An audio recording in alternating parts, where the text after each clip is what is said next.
సొంపుల వాకిలి ఇంపుగా చూపవే వయ్యారి వెల్లువ మాదిరి అల్లరి ఆకలి ఎందుకు పోకిరి చాలు మరి మోవిని మగతావిని ముడివేయనీయవా కాదని అనలేనని గడియైనాగవా అదుపు పదుపు లేని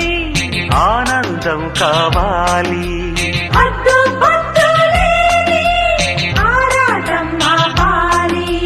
ఉంపుల వైఖరి సొంపుల వాకిలి ఇంపుగా చూపవే వయ్యారి వెల్లువ మాదిరి అల్లరి ఆకలి ఎందుకు పోకిరి చాలు